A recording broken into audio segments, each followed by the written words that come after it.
Welcome back to my YouTube channel. My name is Suhas Sagarkar. So today we discuss about the science part 2 paper STEM standard. तर आता आपला 50% syllabus cover झालाय.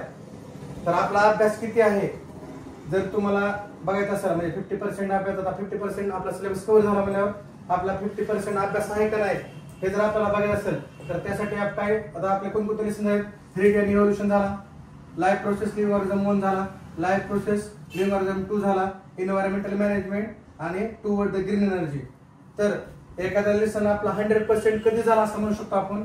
तर पहिल्यांदा visual audio म्हणजे तुमच्या concept clear आहेत का. मग तुम्ही युट्यूबवर बघा किंवा व्हिडिओ बघा किंवा इथं ट्युशन मध्ये क्लिअर झाले असेल तर कन्सेप्ट क्लिअर असणं सगळ्यात महत्त्वाचा फॅक्टर आहे.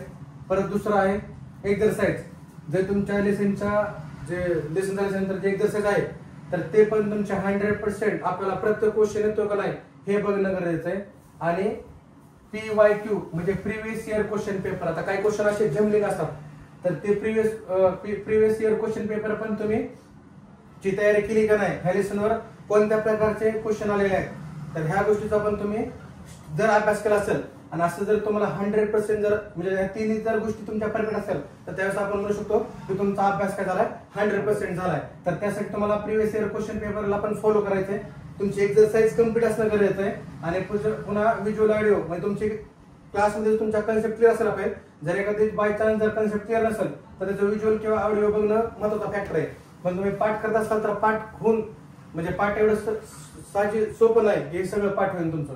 तर त्यासाठी आता बघा हेरिडिटी आणि इव्होल्यूशन मध्ये तुम्हाला पूर्ण इव्होल्यूशन म्हणजे काय, हेरिडिटीचं इम्पॉर्टन्स काय, त्याच्यानंतर पुन्हा ट्रान्सक्रिप्शन, ट्रान्सलोकेशन ह्या कन्सेप्ट तुम्हाला येणं गरजेचं आहे. त्याच्यानंतर पुन्हा इव्होल्यूशन म्हणजे काय ते महत्वाचं आहे, लिमार्किझम, डार्विन थेरी आणि परत पुन्हा आपले जेवढे काही एव्हिडन्स होते तर हे सगळे एव्हिडन्स हे तुमच्या पहिल्या लेसन मध्ये सगळं क्लिअर असायला पाहिजे. आणि शेवटचा एक पॉईंट आपला ह्युमन इव्होल्यूशन ते तुम्हाला येणं गरजेचं आहे ह्याच्यामध्ये. पुन्हा life process of living organism तर हे पण महत्त्वाचं लेसन आहे. ह्याच्यामध्ये आपण एरोबिक रेस्पिरेशन बघितलं, एनारोबिक रेस्पिरेशन बघितलं, पुन्हा ग्लायकोलिसिस, ETC, पुन्हा क्रेब सायकल. तर ह्या सगळ्या गोष्टी येणं गरजेचं आहे. पुन्हा अॅमिनो ऍसिड म्हणजे आपले अॅमिनो ऍसिड प्रोटीन थ्रू कुठल्या कुठल्या प्रकारचे हे प्रोटीन आपण ऍब्सॉर्ब करतो ते महत्त्वाचा पार्ट आहे. त्याच्यानंतर सगळ्यात महत्त्वाचं मेयोसिस आणि मायटोसिस डिफरन्स येणं गरजेचं आहे. पुन्हा तर हे सगळं ह्याच्यामध्ये तुमच्या हे क्लिअर असणं ह्या लेसन मधलं गरजेचं आहे आपल्याला. आता मी जेवढे पॉईंट सांगितले तर तेवढे सगळे पॉईंट क्लिअर असायला पाहिजे. व्हिज्युअल ऑडिओ असेल, एक्झरसाइज असेल किंवा प्रिव्हियस इयर क्वेश्चन पेपर असायला पाहिजे त्याच्यात. पुन्हा life process of living organism 2 ह्याच्यामध्ये तुम्हाला असेक्शुअल रिप्रोडक्शन प्लॅन तर त्याच्यामध्ये दोन्ही पण आहेत. म्हणजे असेक्शुअल रिप्रोडक्शन युनिसेल्युलर मध्ये पण आहे, मल्टीसेल्युलर मध्ये पण आहे. परत तुम्हाला तुमचं सेक्शुअल रिप्रोडक्शन फर्टिलायझेशन म्हणजे काय, त्याच्यानंतर पुन्हा तुमचे हे male reproduction system, female reproduction system, menstrual cycle, पुन्हा सेक्शुअल रिप्रोडक्शन प्लॅन, पुन्हा मॉडर्न टेक्निक्स, सेरोगेसी मदर्स, पुन्हा IVF, तर पुन्हा स्पर्म बँक आणि मोनोझायगोटिक, डायझायगोटिक. तर हे सगळे पॉईंट कव्हर असणं गरजेचं आहे. तर हे सुद्धा 3 पॉईंटवर तुमचं सगळं एक्झरसाइज कोणते हार्मोन्स असतात, आता काय दुसरे क्वेश्चन आहेत. आणि रिप्रोडक्टिव्ह लास्ट महत्त्वाचा पॉईंट आहे रिप्रोडक्टिव्ह हेल्थ. तर हा याच्यावर 5 मार्काचा एकदा क्वेश्चन आला रिप्रोडक्टिव्ह हेल्थ. तर कोणत्या प्रकारचे रिप्रोडक्टिव्ह जर आपण जर क्लिनिक्स नाही त्या ठिकाणी नाही ठेवला तर कोणते रिप्रोडक्टिव्ह हेल्थ डिसीज होतात तर हे सुद्धा महत्त्वाचा क्वेश्चन आहे. तर ते पण करणं गरजेचं आहे. पुन्हा एन्व्हायरमेंटल मॅनेजमेंटवर बायोटिक फॅक्टर काय, बायोटिक फॅक्टर काय, पुन्हा एअर पोल्युशन काय, वॉटर पोल्युशन काय, सॉइल पोल्युशन काय, कोणते फॅक्टर अफेक्ट करतात एन्व्हायरमेंटवर, पुन्हा कन्झर्वेशन, लॉ ऑफ कन्झर्वेशन काय, त्याच्यानंतर पुन्हा how biodiversity conserve, what are threatened species, पुन्हा हॉट बायोडायव्हर्सिटी, पुन्हा जाधव मलाई. तर हे सगळे पॉईंट ह्या लेसन मध्ये तुमचे कव्हर असायला पाहिजे. आणि परत आता हे झालं इनोर नाही याच्यामध्ये काही सिम्बॉल पण येतात. तर ते 6 सिम्बॉल तुम्हाला सेव्ह फ्युल असेल, सेव्ह एनर्जी असेल, रिसायकल असेल, रियूज असेल, वेस्ट मॅनेजमेंट असेल, तर हे सगळे पॉईंट, सेव्ह वॉटर असेल, तर हे सगळे सिम्बॉल जे आहेत ते तुम्हाला परीक्षा देताना करून द्यायचे आहेत. तर हे सुद्धा तुमचं एन्व्हायरमेंट मॅनेजमेंट हा लेसन क्लिअर असायला पाहिजे.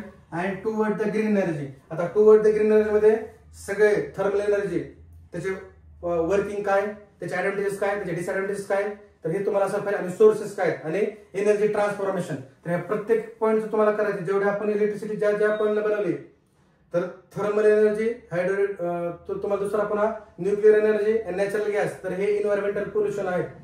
पुन्हा what are the difference between thermal energy आणि नॅचरल गॅस. कालच मी ऍक्टिव्हिटीज क्वेश्चन विचारलेला होता. तर हे तुमचं सगळं क्लिअर असणं गरजेचं आहे. पुन्हा तुमचं हायड्रोइलेक्ट्रिक पॉवर प्लांट्स आहे, त्याचे पण काही ड्रॉबॅक्स आहेत. त्याच्यानंतर पुन्हा सोलर पॅनल आहे, पुन्हा विंड एनर्जी आहे. तर हे सगळ्या जेवढ्या 6 टॉपिक आहेत ते तुमचे मस्ट क्लिअर असणं गरजेचं आहे. त्याचं वर्किंग असायला पाहिजे, त्याचे ऍडव्हान्टेजेस, त्याचे डिसएडव्हान्टेजेस आणि कसं, आणि रिन्युएबल सोर्सेस कोणते आहेत. आता तुम्हाला आणखी एक प्रश्न पडतोय की hydro electric energy, wind energy आणि सोलर एनर्जी हे कसे रिन्युएबल सोर्सेस आहेत.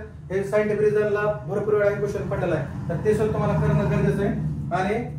आणि स्टडी करताना तुम्हाला क्वेश्चन वाईज स्टडी करावं लागेल. जो बोर्डचा फॉर्मॅट आहे, क्वेश्चन नंबर 1A मध्ये 10 मार्क, ए आणि बी 10 मार्कचे ऑब्जेक्टिव्ह आहेत. मग त्याच्यामध्ये चूज द करेक्ट वन असतील. त्याच्यानंतर तुमचे को रिलेशनशिप असेल, ट्रू फॉल्स असतील, मॅच द पेअर असतील, चूज द करेक्ट वन असतील. तर ह्याला 10 पैकी 10 तुम्हाला मार्क पडायलाच पाहिजे. आणि क्वेश्चन नंबर 2A त्याच्यामध्ये आपल्याला तुम्हाला सायंटिफिक असतील, तर सायंटिफिक रिझन 4 दिलेले असतील, त्याच्यामध्ये तुम्हाला 2 सोडवायचे, तर ते तुम्हाला यायला पाहिजे. पुन्हा बी मध्ये परत 5 क्वेश्चन दिलेले असतात, त्याच्यामध्ये 3 सोडवायचे. तर हे इथपर्यंत 20 मार्क झाला. म्हणजे ही क्वेश्चन 10 मार्काचा. पुन्हा क्वेश्चन नंबर 3A हा 15 मार्काचा क्वेश्चन आहे. तुम्हाला त्याच्यामध्ये 8 दिलेले असतात, तुम्हाला एनी 5 सोडायचे. आणि क्वेश्चन नंबर 4 जो आहे त्याच्यामध्ये 5 मार्काचे ऍक्टिव्हिटी बेस्ड क्वेश्चन आहेत. तर मी आपण ऍक्टिव्हिटी बेस्ड क्वेश्चन पण सगळी स्टडी करून घेतलेली आहे. मी तुम्हाला स्टडी मटेरियल प्रोव्हाइड केले. तर ह्या वाईज तुम्ही स्टडी करा, तरच आपण म्हणू शकतो की तुमचा 50% अभ्यास झालेला आहे. आणि जर नसेल तर मग तुम्हाला आणखीचा अभ्यास करावा लागेल. नुसतं एक्झरसाइज करून चालणार नाही. एक्झरसाइज वर तुमचा अभ्यास क्लिअरली होणार नाही. तर तुम्हाला प्रिव्हियस इयर क्वेश्चन पेपर पण तुम्हाला बघायचे, काही जमलेले क्वेश्चन असतात. आणि व्हिज्युअल ऑडिओ, आणि हे सगळ्यात फॅक्टर आहे की तुमची कन्सेप्ट क्लिअर असणं, क्लासमध्ये पण असणं. आणि जर नसेल तर इंटरनेटवर तुम्ही व्हिज्युअल ऑडिओ थ्रू त्याचे कन्सेप्ट तुम्ही क्लिअर करून घेऊ शकता. असं जर केलं तर तुम्हाला 40 पैकी 40 मिळू शकतात. जे तुमचा आता 50% अभ्यास असायला पाहिजे. 45% जरी असतात काही प्रॉब्लेम नाही, पण आपल्याला 50% 5 लेसन झाले जातात सायन्स पार्ट 2 चे. तर तुम्हाला 50% अभ्यास तुमचा कव्हरच असायला पाहिजे लेसनचा. आणि आता सध्या आपण काल 40 मार्कची टेस्ट घेतली. तर जर तुम्हाला चांगले मार्क पडले 35च्या अभाव, तर तुमचा परफॉर्मन्स चांगला आहे म्हणायचं. जर आणि मी घेताना तुमची टेस्ट ह्या बेसवर घेतलेली. तर त्यामुळं ह्याला फॉलो करा, स्टडी करा, आणि प्रत्येक जे मी पॉईंट तुम्हाला सांगितले तर त्याचा अभ्यास करा. Thank you so much.